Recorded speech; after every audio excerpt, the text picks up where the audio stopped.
this is such a big piece, because really what we're saying then is that ultimately the truth of who we are is not wounded by any experience, but our self-image, the person we perceive ourselves to be, the person we hope to be in the future, Yes. the expectations that are wrapped up with this self-image, that's what gets hurt. Exactly. The reality of you outside the story remains untouched.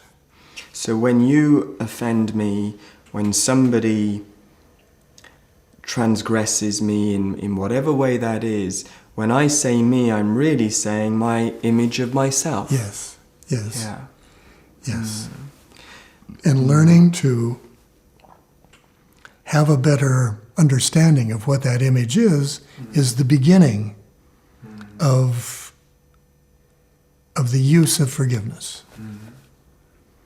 In other words, when I finally can begin to recognize that I have never judged you to begin with. I have only judged myself and projected that upon you. That's the basis of my perception. So when I am forgiving, I am not forgiving you. I am learning to reconcile this belief I have that there's something wrong with me. And when I feel the effects of that, Robert, when I feel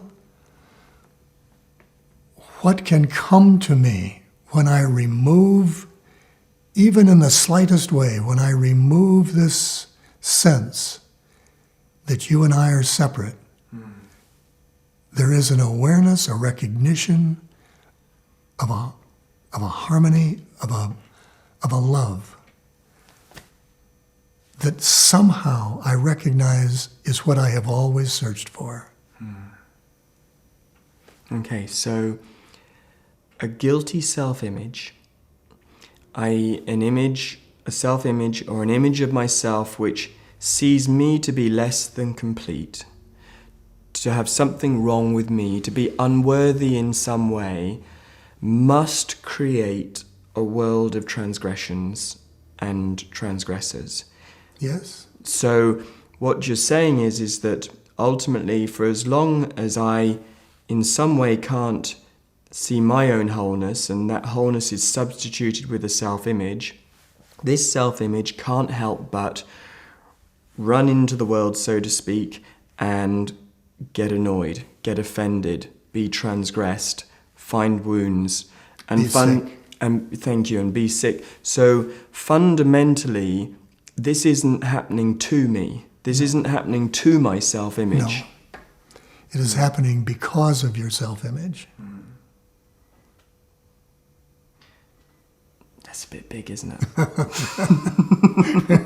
It kind of stops you there for a moment, doesn't it? It does. Whoa. It does. And then, of course, the first reaction, once we begin to learn that most difficult proposition, the ego's first reaction is to say, well, then look what I have done to myself. What a terrible being I am. And the judgment, the guilt kicks in all over again. So it is absolutely fundamental and necessary that while you are learning that you are creating your own experience, you must be learning that it is irrelevant. It's not really hurting the real you. Your self-image may be in bits, but in a way it was already in bits. So, Yes. yeah.